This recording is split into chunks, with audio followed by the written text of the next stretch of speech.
Our first question is, can you describe yourself a little bit, like your family, your education, and your work background?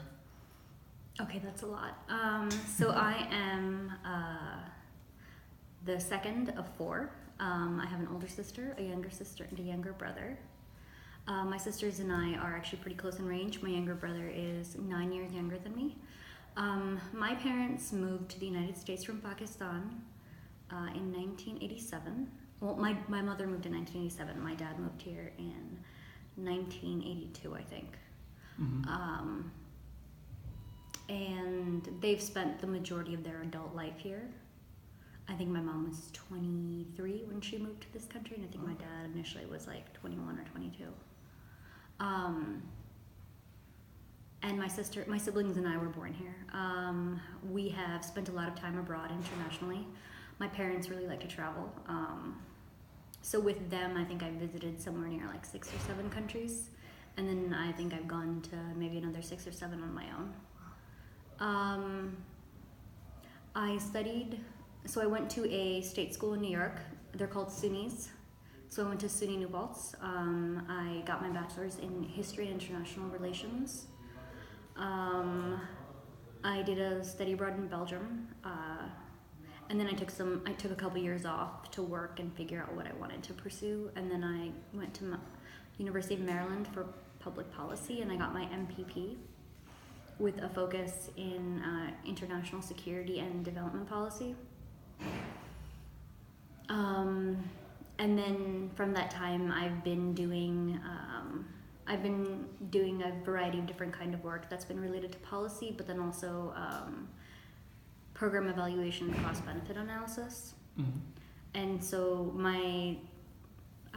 so the next part of my career now, as I'm unemployed, I've been looking at more policy-related jobs. Okay. That really is helpful for us. So you are, I guess, considered first generation Pakistan, right? Is that how it is? No, I'm considered first generation American. Okay, that's what I meant, sorry. So, where was I going with the question? Can you describe how, like, that, I guess, can you describe how that kind of had, like, an impact in your early life? Like, if it did, and, like, maybe going to college as well and stuff like that? Of course it did.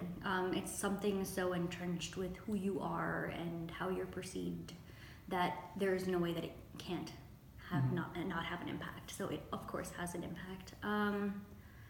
I think my earliest memory, which I would say would show the differences in which the way that I was raised versus what you think of as standard American, which means white American, how they're raised, is that my earliest memories were not in English, but they were in a multitude of different languages, flipping back and forth. So I spoke Urdu with my parents, Punjabi with my grandmother, because she was very specific on us learning our mother tongue, and English with my cousins, and with my friends who lived on our block. So on our Brooklyn City block, because we all played outside. Okay. So just the multitude of just slipping in and out of English and into Urdu and into Punjabi. And I think also like going to school and bringing lunches to school from home that were always a little different. So food that wasn't like Wonder Bread, PB&J, but more like, oh wow, that's a very pungent onion smell. Right. You said a lot of your friends were, you spoke English with them. Were there any other friends that also had family in Pakistan or any neighbors or yeah? So because I grew up in Brooklyn, my story is very different from the majority of other first generation kids, because I grew up in a very, very diverse neighborhood. I grew up going to a very diverse school. Spanish was spoken as frequently as English was.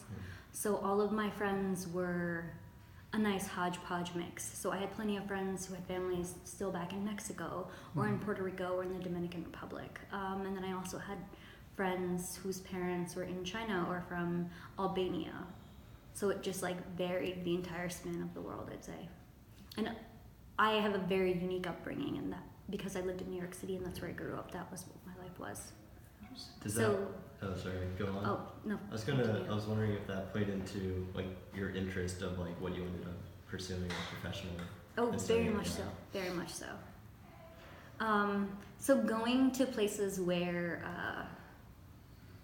because growing up, white people were the minority within like my school and within like my immediate vicinity. So like I didn't see as many white people as opposed to if I went on vacation, my parents took us to Pennsylvania and then it was nothing but white people.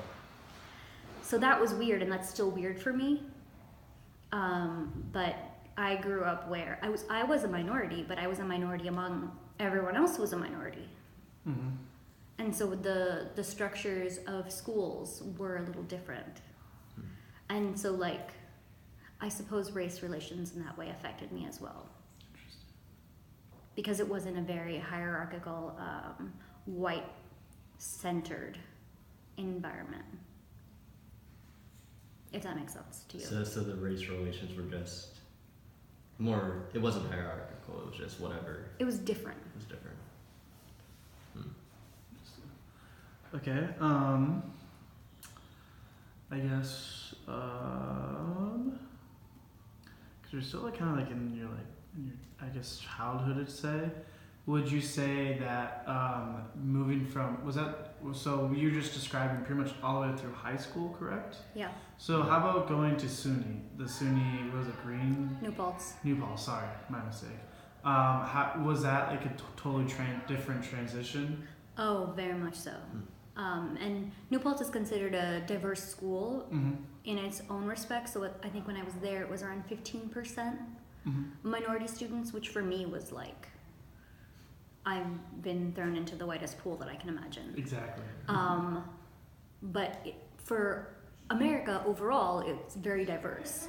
But for me, it was just really different. It was a bit of a culture shock because it was the first time I was in a group of friends where English was the only language they spoke. And that was just weird for me. Because, so when you speak multiple languages, it opens up parts of your brain and you think in different ways. Yeah. So it's kind of like when you speak only one language, you're looking at something 2D. But when you speak multiple languages, it's like it's 4D. So things resonate in ways that other people can't comprehend or understand. And that's also when I noticed that I was different. When I was surrounded, when I went to SUNY New Paltz. I realized that like the majority of women that I lived with typically tended to be white women, and they came from backgrounds where everyone else from their communities either looked like them or was very much like them. And so it was a bit jarring that I was their only experience as something that wasn't white and Christian. It was a bit surreal in some ways. You could tell that you could kind of taste the subtle racism and the subtle xenophobia, even though they never meant it that way. But I could always just taste it there. You get that feeling. The lingering aftertaste. Yeah. Granted, we were kids, so like, and they'd never had experience with someone who wasn't, who wasn't white. They'd never had such extensive experience, as in like, oh yeah, they might have had some non-white people in their classes when they were in high school, but they never lived with someone who wasn't white. They didn't understand different cultural inflections. Right. So that was like so that was something that you noticed in them, I guess. But like, did that also in turn like affect like how you sort of like acted, or like did you feel like maybe certain pressures, or? So what happened, at least what I noticed was in high school, the high school that I went to, I had a very large group of international friends. My teachers used to jokingly call us the UN. And when we all went to college, because we all went to different schools, none of us went to the same schools, my friend Lakshmi at Smith, who never used to hang out specifically with South Asians ever before. She was in a larger group of my friends, but like we didn't seek each other out because we were South Asian. She's Indian. She never had done that before, but she did that when she went to Smith. And now her friends from Smith are the women who were of South Asian descent who went to Smith with her. Right. Like those are her closest friends. And then I had a lot of other Latino friends who, when they went away to college, grew into and grew towards their specific respected ethnic identity groups. And all those schools, they were more sort of segregated than your high school. Yeah. So that's interesting. Yeah. Or at least it was more majority white, like those colleges. Yes, Yeah. yes. So the only place you're not going to find majority white colleges would be in New York City. And so my friends who did go to colleges like CUNY's, the City University of New York, that system, they went to school within that system, they did make friends of varying race and relations, but the majority of friends that I know who went to college from our very diverse school found people of their identity makeups when they went to college. interesting. Are you still close with a lot of your friends from high school? Oh, yes, yes. That's awesome. So you said like sort of your upbringing, like sort of. Did you major or did you declare your major right away? Your like international relations and history, was that right away? No, that was gradual. I was trying to experiment and see if I liked something new, and then I was like, no, I don't. I hate everything else but these things. Was it always in the back of your mind that that was something you were interested in, like since you started? Okay. Yeah. What was something you were trying before?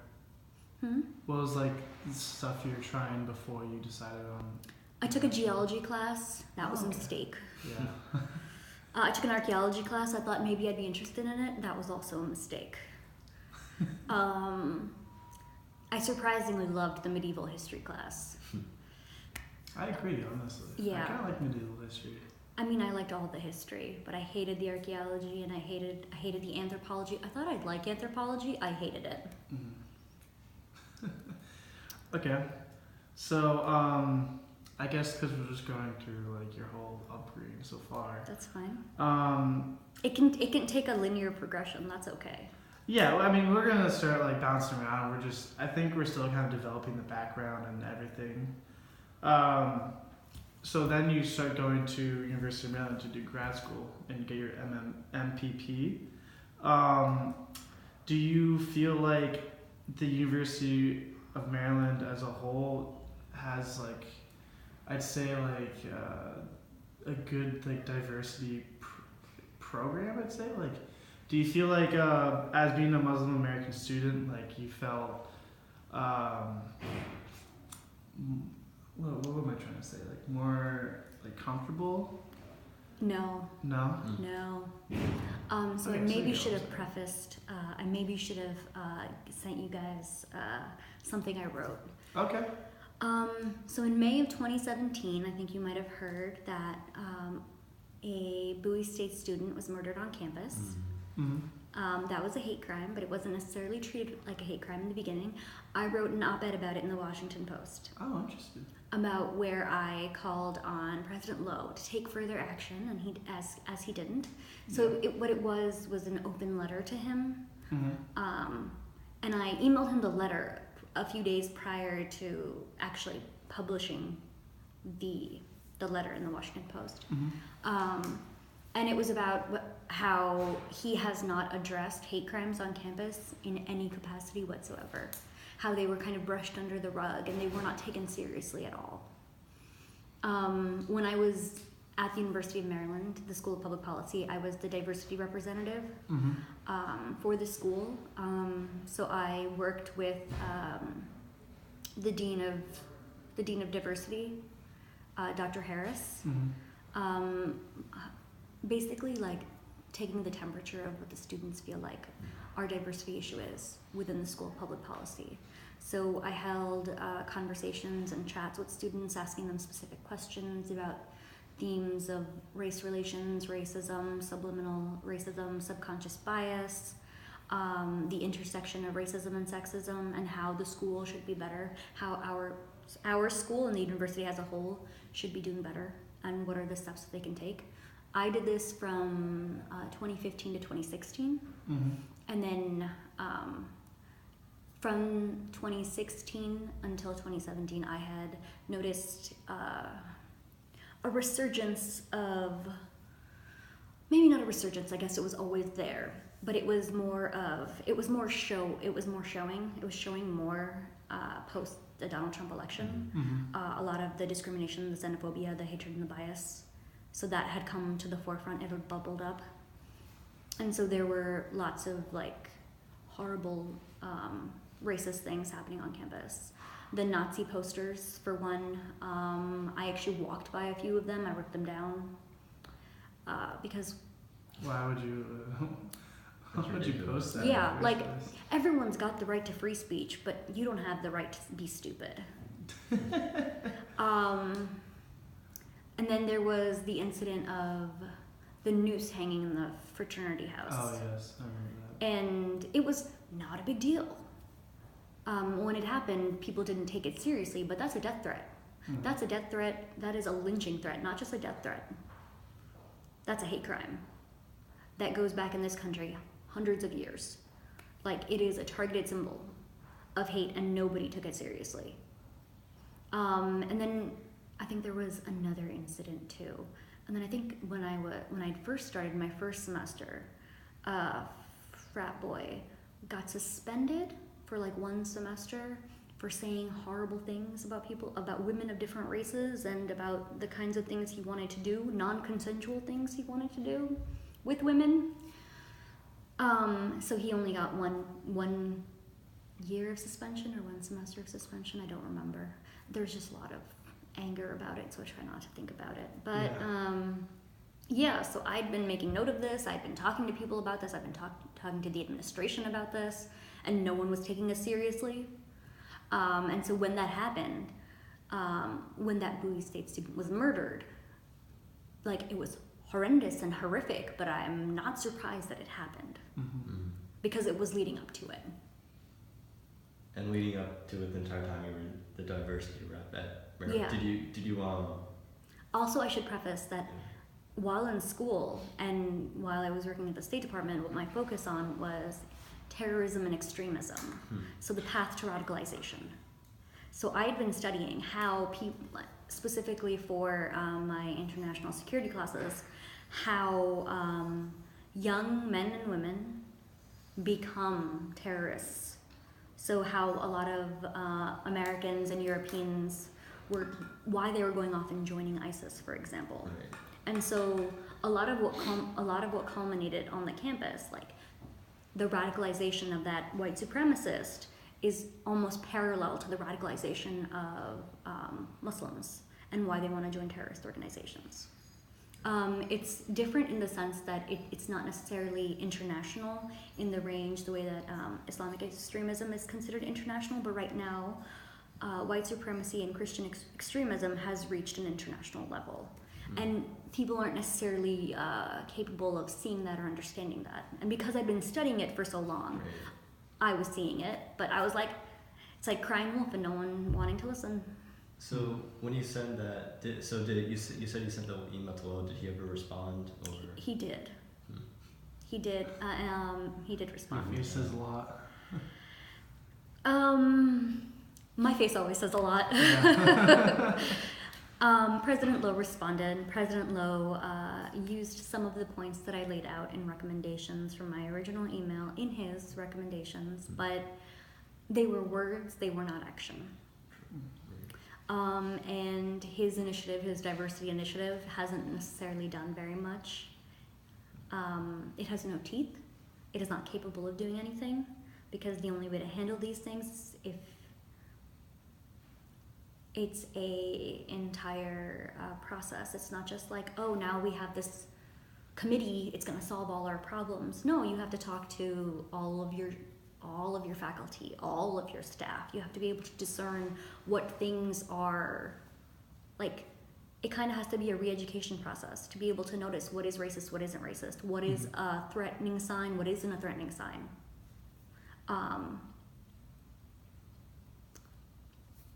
It's about delving into it in a much, much deeper way rather than trying to put a Band-Aid on a much larger societal problem. And these are like all the actions you sort of emailed him, or like plans of actions, sort of. Yeah. Which he used, but In theory, he used theoretically. in his email. Yeah. Okay. Is it still like that? I mean, that was back then. Yeah, Do you know? Are you still in contact with It's still the like system? that. It's still like that. You're not still, like, you said till 2017 you were the diversity chair. Until 2016. Okay. I realized after 2016, because I was a full-time student and I was working full-time, and I was also president of Graduate Women in Public Policy, and I was a diversity representative, that I needed to cut some stuff down. So then so from 2016 to 2017, I was just finishing up my coursework and working. Okay. I couldn't do all of that anymore. Do you have a resume I can look at real fast? Yeah. I can tell you what you need to know. I was gonna look at cause where is it? I was thinking about like if you had down like what research you did for your master's. So I was a research associate for Dr. Madiha Afzal. She was doing a study on the link between education and extremism in Pakistan. And so I helped her do preliminary research. I helped her compile a literature review. So like reading through books, looking at specific studies, like doing background research. So that's what I'd been doing for her. Okay. And do you feel like doing that research, especially in Pakistan, helped prepare you for, I guess, the career you've had since? So it definitely helped me when I was doing a lot of my academic work for my master's, for my capstone, because I focused on extremism. So it definitely helped me with that. It helped me with the jobs that I had when I was at the State Department. The writing literature reviews and doing decent background research is like a skill that is always going to be useful and always going to help you. So yeah, it did, I guess. I sort of want to go back. You were saying the parallels between the white Christian extremism that's going on, and also sort of the work you're doing in the State Department in terms of like international terrorism. I wasn't doing international terrorism with the State Department. Okay. Sure. What were you referring to before when you said you were? I was doing that for my capstone, for my master's thesis. I wrote a paper. My international security capstone was on countering violent extremism, and looking at government agencies and the way that, and their specific policies on countering violent extremism. So U.S. policy as a whole, so examining it in its different portions. So the way that the State Department assesses it, the way that FBI assesses it, the way that law enforcement, specifically like local PDs, assess it. Right. So you told us sort of some of the things that you would do in terms of like the university changing their policy, as in like talk to all the faculty and staff and that sort of like re-educating on what is racism. Would you apply like what about like the U.S. government as a whole? Is there like have you ever thought about that, or like solutions to like sort of combat this like white and Christian extremism that's going on? So that's an entirely different problem, because there was a report that came out in 2009 or 2010 under the Obama administration that white nationalists posed the greatest threat to the United States, and that they were infiltrating into our law enforcement agencies en masse. And that report was like completely shut down by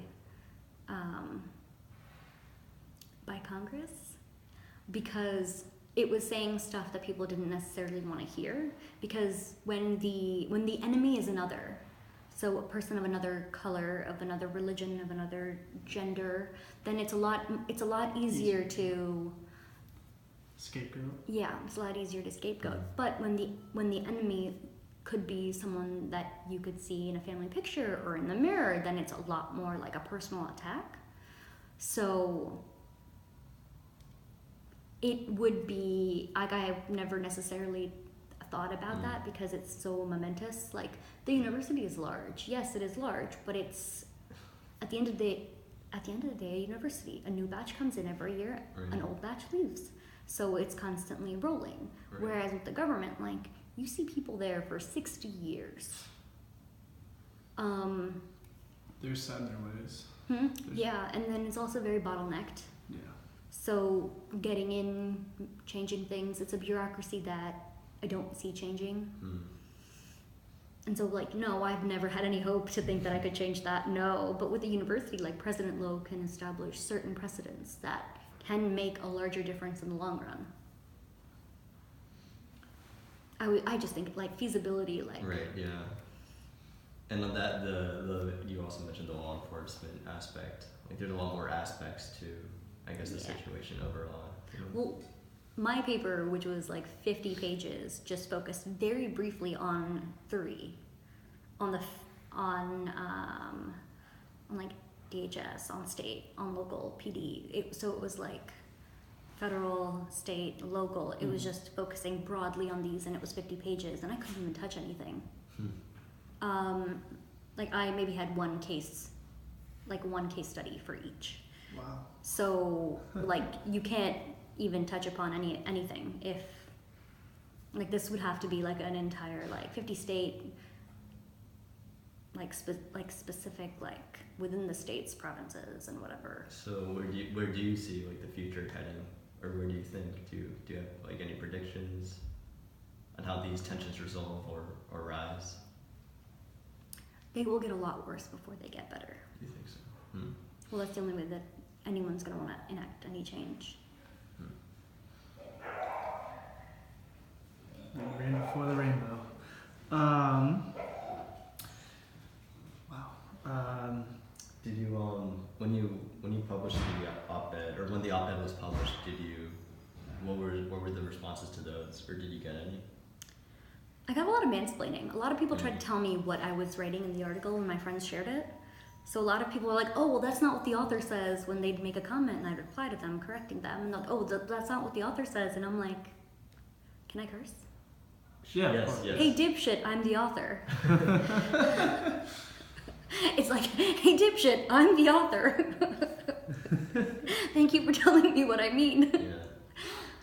I got that a lot, not from my peers, but if like my peers posted it and tagged, like if my peers posted it and tagged me and I responded, the person who would I be responding to in the comments, like if they'd say something disparaging, yeah, everyone who I know said that they liked the article. But then again, I'm a very intense personality, so I'm pretty sure there are plenty of people who didn't like it who don't want to say that to my face. Which is fine, everyone has the right to their opinion, but I think they're wrong, so it's okay. So good, yeah. Also, Facebook comments can just, I'm assuming this is Facebook. Oh yeah, Yeah, of course it Facebook. was. I mean, Pretty bad. it happens so frequently to women when men are like, oh, have you heard of this? And then women are like, yes, I'm the one, in fact, who wrote it. It happens so frequently that it's not even a thing. Like, it's just another joking matter for us. That's, I mean, hopefully that'll change, or I don't know. One can hope. Okay. One can hope. So, we've been kind of touching a lot on like kind of policy and like your opinion on like, I guess kind of a broad view of like kind of society, but kind of tailing back. We do, I think you already read our questions. We kind of touched on stuff about like I guess this one question is, what in your day-to-day life, have you ever felt like your religion has put you at a disadvantage at any point? I would say like I'd say within the past year or so, like day-to-day, like, you know, you go shopping and stuff, that kind of stuff. Yes. So my mother, who lives in Brooklyn, I go see my family a lot. I have a very close relationship with my family. My mother wears a headscarf, and my mother has a slight accent. She doesn't necessarily have a South Asian accent that you would think of like a Pooh's accent. Hers is more of a mix of like the Queen's English and then a very slight South Asian accent.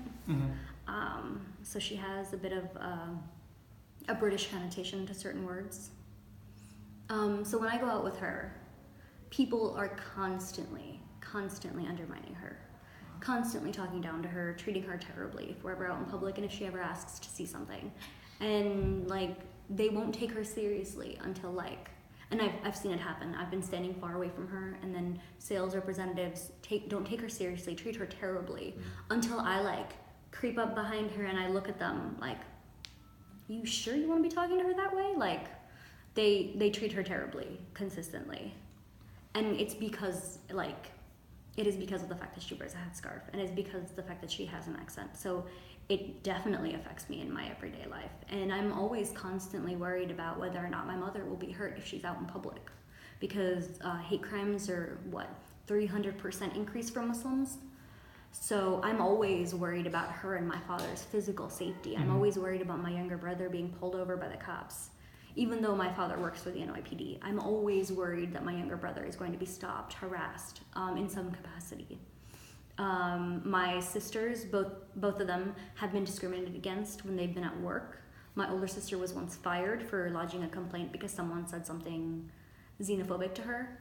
One of her coworkers asked her what she was going to dress up as. She asked her if she was going to dress up as a terrorist for Halloween. Oh wow. Yeah, and this is in New York. Wow. So it is a constant. Like, I can never forget that I am a South Asian Muslim woman. There is no way of forgetting that, in the way that people treat me, the way that they see me. I have lost job opportunities because of these things, and no one's ever going to overtly say that to me, but I can tell. Yeah. Was that a little heavy? No, it actually it perfectly touched on like what we're trying to capture. Okay. You said do you ever fear for like yourself in terms, because you're always like, I fear for my family. Do you ever find like yourself you're fearful of like situations? I did when I was younger, because I used to wear a headscarf, and I was actually physically attacked. Wow. For wearing a headscarf. I don't necessarily so much right now. I think because I guess it just speaks to the sense of safety I have. Okay. And knowing that, like, I think I fear for other reasons, not necessarily for the fact that I'm a Muslim or I'm South Asian. I think I fear more that I'm a woman. Yeah. Like, I don't really want to be walking around DC at night, personally. Whereas, like, I know plenty of men who are comfortable enough doing that, but, like, I don't want to do that. It's fearful. Because, like, I'm not scared of getting robbed, I'm scared of getting raped, so. Another more extreme violation. Was the decision to stop wearing the headscarf, was that, like, when did you make that? I was 17. So it was right before I started college, and people look at you differently and they treat you differently when you wear a headscarf. There are things that you're shut out of because you wear a headscarf. People aren't nice. People are a lot less nice to you. They're a lot more likely to be hostile. It is horrifying at the way that people can treat children, and especially children who are a minority, because I was a child when I wore it. My parents didn't want me to. My parents were like, don't do this. You're creating a hardship for yourself. My mother didn't even wear a headscarf at the time, but I was headstrong, and I was like, no, I want to do it. I'm going to do it. And my parents were like, okay, if that's what you want.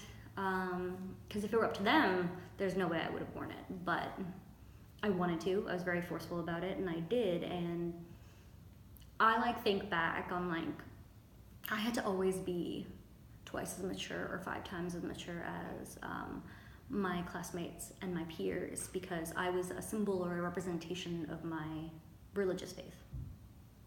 And that's a lot of responsibility, and that's a really big burden to place on a 14-year-old. So when I was 17, I was like, yeah, maybe let's not do this for a little while. And then a little while became a long while.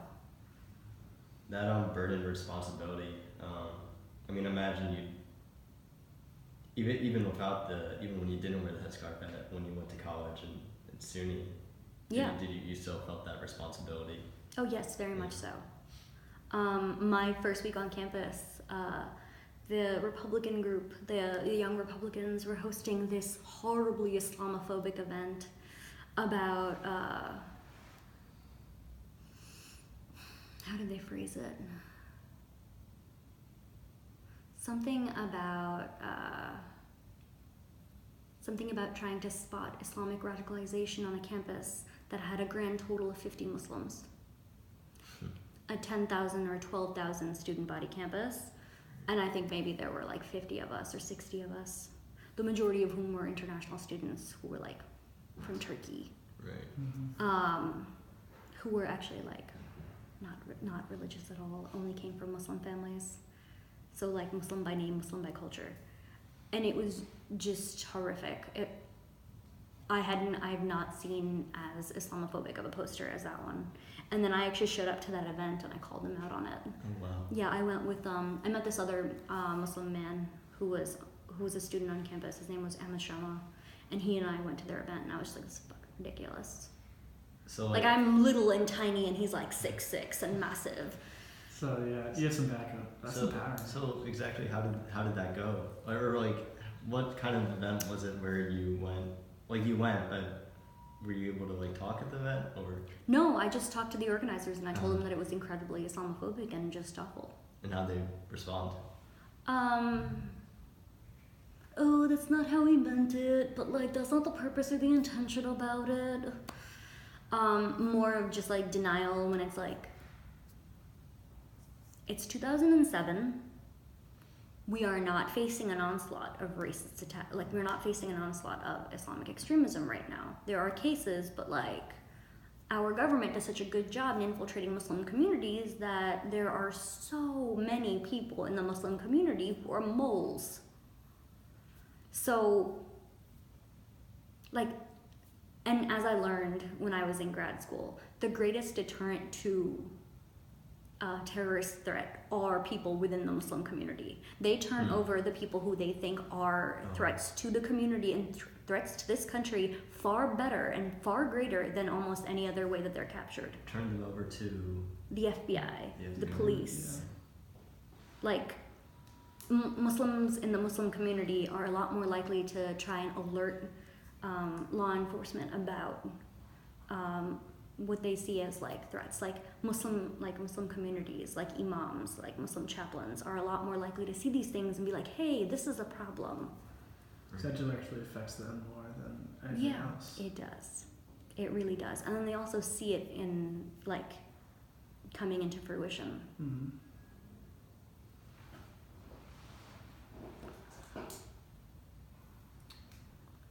Okay. I get very intense when I talk about these things. That's okay. I mean, this is. I assume this would be super pretty interesting. intense. I think yeah, it's this is really interesting. Yeah. Okay. And I liked how you like stood up to that. I like that a lot. I mean, when you grow up in, so my father was very empowering when I was a child. Mm-hmm. He used to say this to me, but not to my older sister. He used to say to me that you are the equal of any boy in your class. I think when I was like 10 or 12. He's like, don't ever let any of them think that they're better than you are. You are their equal, if not they're better. Mm-hmm. So don't ever be shy about voicing your opinion. And so my parents put a premium, like they were very forceful about us being very educated and very independent and having our own political views. I've been attending rallies and marches since I was like 10 or 12. My parents are very politically active and politically engaged. My father watches 4 different news shows a day. So does my mom. My parent and my dad listens to NPR constantly. Like they're both always in the know. You sound very engaged. They are. They correct me if I'm like, oh no, Donald Trump didn't send those strikes into Syria. My mom's like, no, he did. Blank and blank, blank month, blank year. Look it up, and she's right. That involvement, I guess it sort of like really makes sense to want to like go into like policy or. Yeah, they were. I think they were my greatest inspiration. So my father doesn't have higher education, but he always wanted us to. My mother does because she came from a wealthy and more privileged background, but my father did not. He was the caretaker of his mother and his younger siblings, and so when he should have been in school, he was earning money to take care of everyone in his family. So he's a very, very intelligent person. He just never had the opportunity for further learning and further growth. But he is ridiculously smart, and he is always like well read. So I think this is where I get it. Some good background.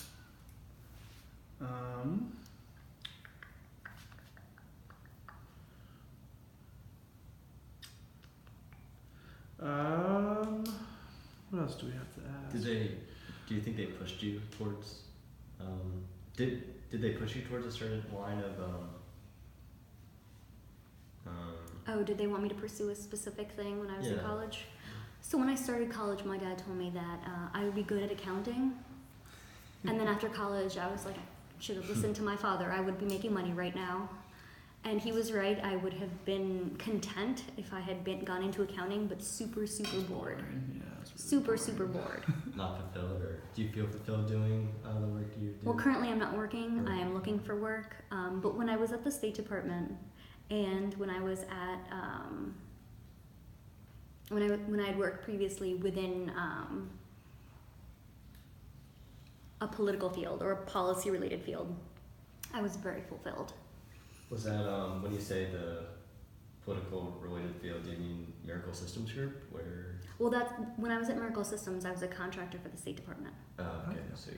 So I was on C Oh. Street Right. in Foggy Bottom. I think I'd say control risks. I was there for 7 or 8 months, and then also for the Overseas Press Club. I felt like I was actually doing like fun, meaningful work. And what specifically were you? I was doing research on things that I find interesting. So when I was at Control Risks, I helped write a paper on Chinese investment and trade in Latin America and ties to infrastructure and corruption. I was specifically focusing on certain ports and how ports get backed up within South America. How ports were, sorry? How ports get backed up. Mm. So they're so docking in port, how long that'll take for a ship, and how long it takes for them to clear. So that entire process.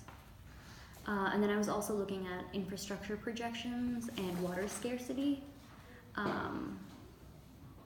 from as close as like 1 year in the future to at least like 50 or 75 years in the future. It's bleak. It's bleak. It's It bleak. is- We're gonna run out of water really quickly. Water is the one resource that is like You need it. not just that you need it. It's the one that's being seriously impacted. The one that we aren't preserving. We waste in such mass quantities. It is the one that we need to be the most careful of. Move to states where they have great water preserves. That's great. Yeah, I mean, I'm from California, and you. Oh, there's no water. Yeah, I've already kind of experienced it, and There was an article in the New York Times a couple years back that said that because of the drought, this like old gold mining town resurfaced or something. yeah, it was like a lake that like dried up so much that like there were like little buildings you could like still see. Yeah, It was that also happened in Mexico, I think, too, probably because it's all along the same. Yep, it's really Yeah. bad, and Washington State's got a lot of water. yeah, well even Oregon, Washington State, where like I had a brother that goes to University of Oregon, and like I visit him, and even then he'd be like, yeah, like we're actually considered in a drought still, and it was like I was like, so wow, okay. They have so much water, but they're still considered like in a drought. Well, It's it's getting because really of bad. rainfall. Yeah, of course. Not Yeah. enough rainfall, yeah. Yep. So I'm from like New York State, and Mhm. New York State has a lot of water. Yeah. But when I traveled a lot, so my parents took us to Pakistan, and running out of water was a common occurrence. Yeah. Like it was a common like. You always had to ration water. You always had to be careful about how much water you used. And then there were certain days that you knew that like the entire household was going to take a long shower, so you knew that you're going to run out of water before half the day was over. Wow. So you wanted to be the first and not the last. Wake up early. Yeah. Just a clarifying question. So, what are you? Was it Sunni or Shia Muslim? Sunni. Sunni. Okay. Sunni. I was just more curious than anything. That's like what we looked up was like the greater. It's like there's more Sunni than Shia in Pakistan, right? Yes. So, do you find there's much difference between the two? in terms of like culturally and socially? I'd say it's like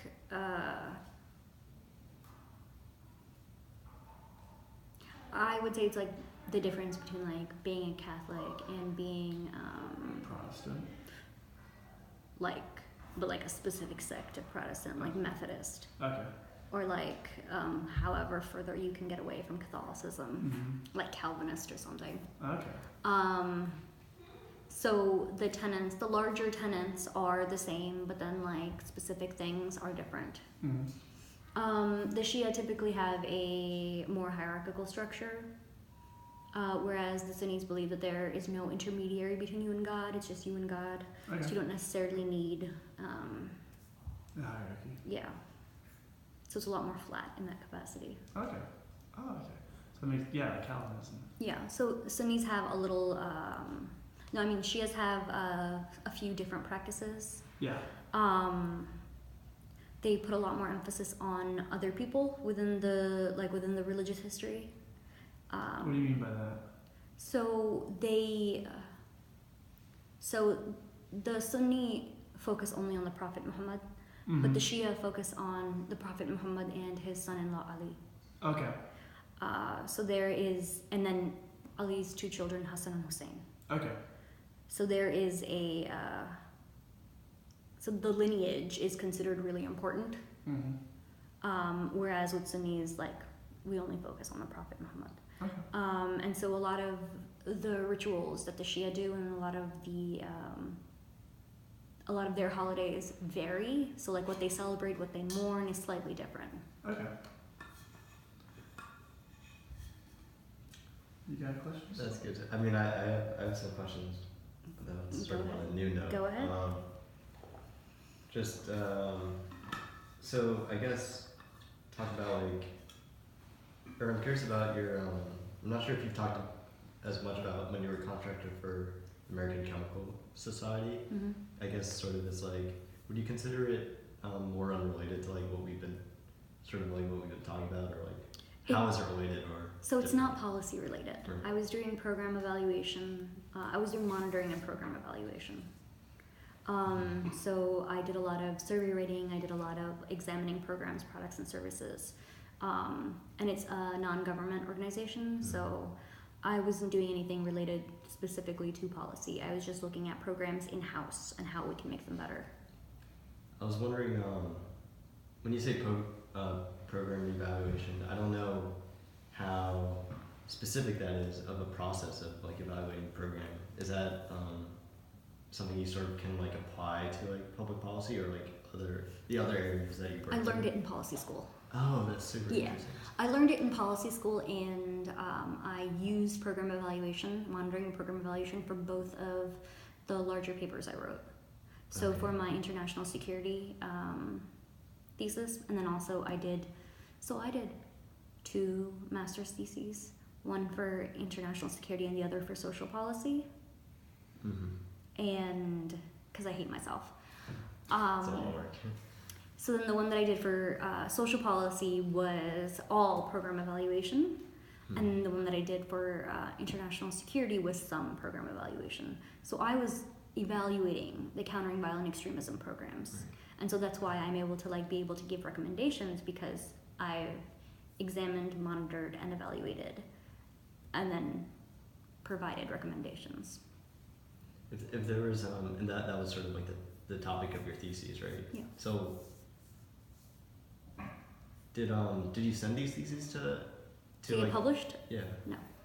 One of my readers wanted me to. He does work at GW at one of their centers, at one of their academic centers. I didn't really want to. I didn't think it was really groundbreaking per se. It's stuff that's already been said. It's stuff that's already been published. So I didn't think that it was new or worth publishing. And then the other one that I did was specifically for a client, so I can't publish that because it belongs to them. Okay. But I considered it. I decided against it.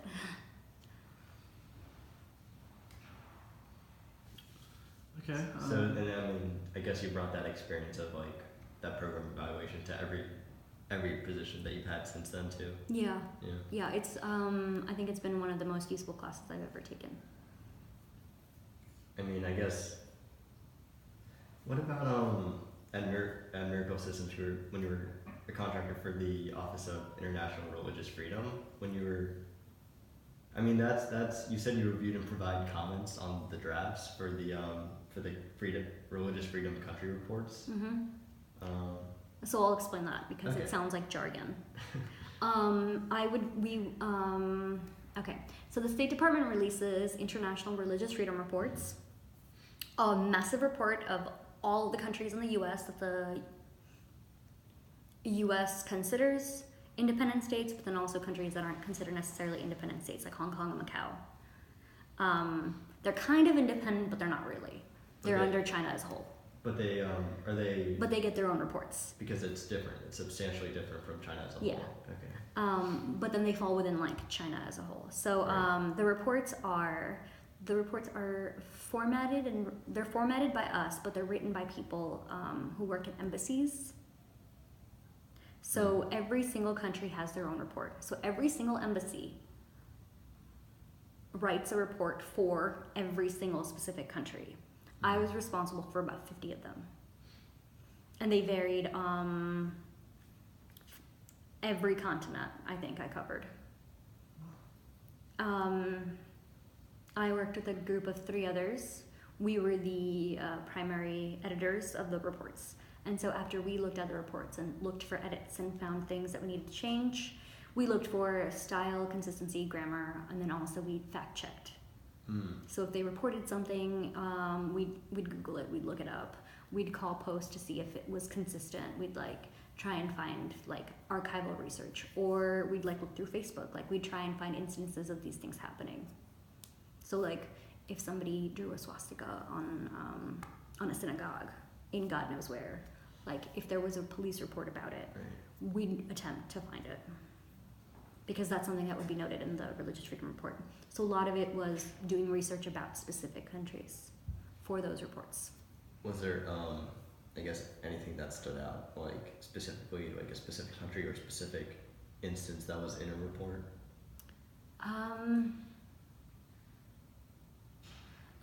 What stood out, what stands out for me, and this is something I think about a lot, in Germany, they have very, very strict anti-capital punishment laws. So you're not allowed to touch your children in any way that could be conceived as abuse.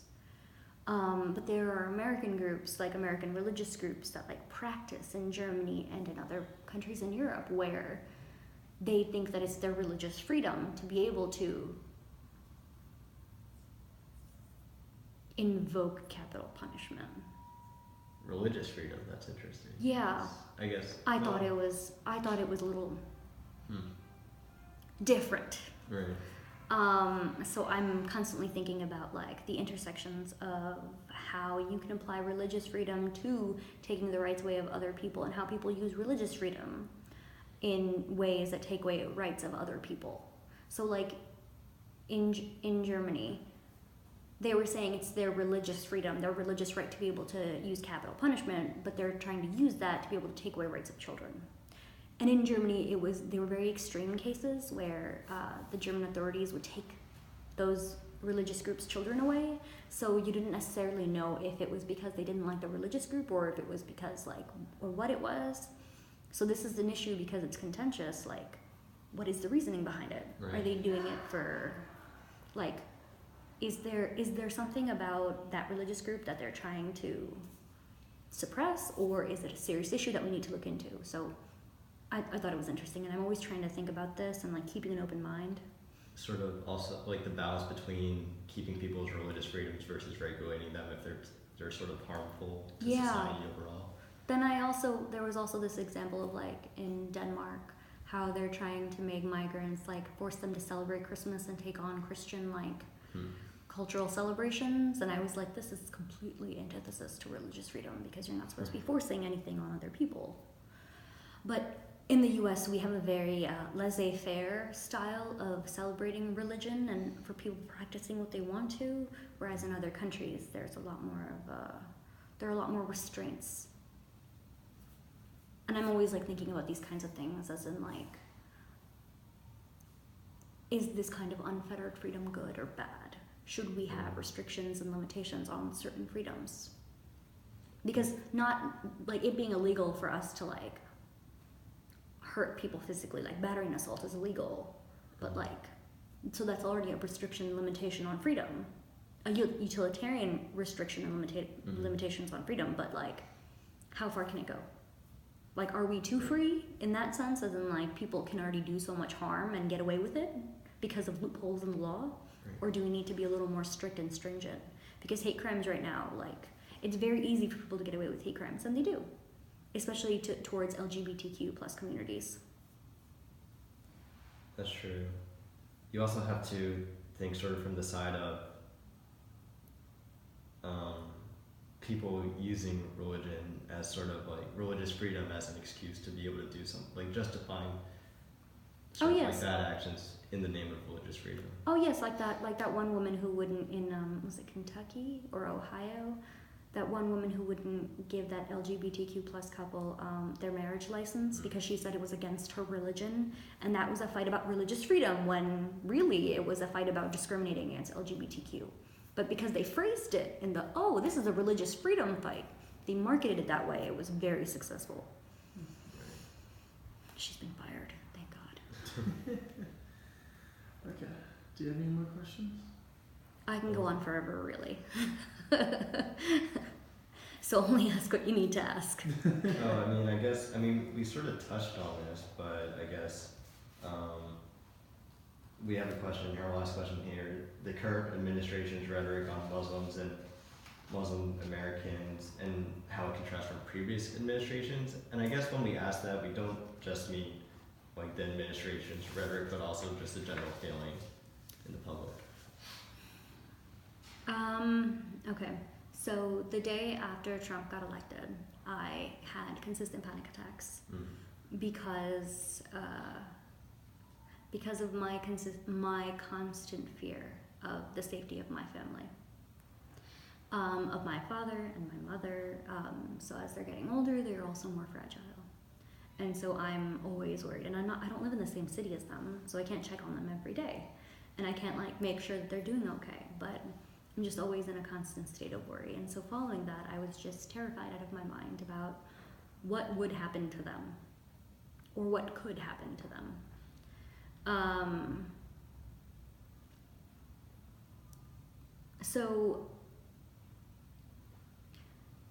Under the George H.W. Bush administration, up until that point, his administration was the administration to hire the most amount of Arab Americans and also the most amount of Muslim Americans up until that point. His policies towards Muslims, like watching on Muslim communities, I thought were horrendous, but like within the administration, there was representation of Muslims. Under Obama, there was an even greater number of Muslim Americans who were hired under his administration. I know Muslim Americans who had been hired under his administration. I didn't like his international policies towards specific things like drone strikes. I was not a fan. But there was I wasn't the only one who was not a fan. There was a large contingent of people who voiced opposition to it and felt like they could voice opposition to it. Whereas now, within the government, when there are voices of opposition towards things like Ilhan Omar, the rhetoric used to silence them is horrendously xenophobic. There is no other group in this country who can be discriminated against as much as Muslims are, and people getting away with it. So if you talked about Jews in the way that you talk about Muslims, you wouldn't ever get away with that. You'd be fired. Like if news hosts talked about Jews the way that they talk about Muslims, like they'd be fired. Right. If they talked about black people that way, there'd be so much shame on them. They already do say it, but they say it in a veiled way. A lot of their racism towards black people is so veiled. But with Muslims, it's just like outright discrimination. So the things that Janine Pirro said about Ilhan Omar, basically calling into question whether or not she can be a loyal American and a Muslim at the same time, and not have any repercussions, not apologize for it. And Fox News back her up, basically, like say, oh, there's nothing wrong with what she said. But there is something indiscriminately wrong with what she said.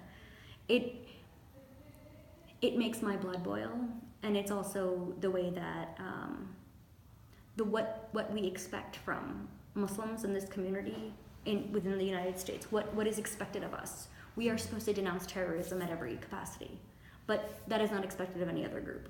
We're supposed to be the model minority in every capacity while denouncing terrorism. We're supposed to be peace-loving in every capacity. We're supposed to not be aggressive. We're supposed to be docile and meek.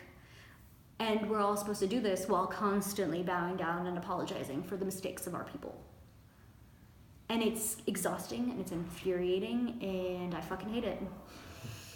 And I guess one last question is, what would you say to the next generation of Muslim Americans? Wait, I'm gonna do that in 2 parts actually, because I was thinking about that last one. Okay, sure. So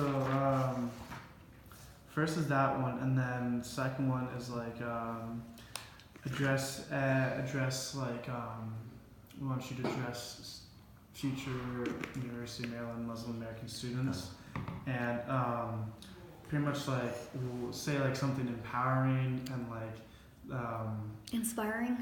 In a way, yeah, just like whatever you want. just kind of like dreams. So one of it's like dreams for them, any lessons you've learned, like how they can learn from that. And wait, hold on 1 second, because I'm just gonna have to rearrange the camera just a little bit Okay. for this last one. Okay. You want it to be like more centered We and be can looking zoom into in it. post.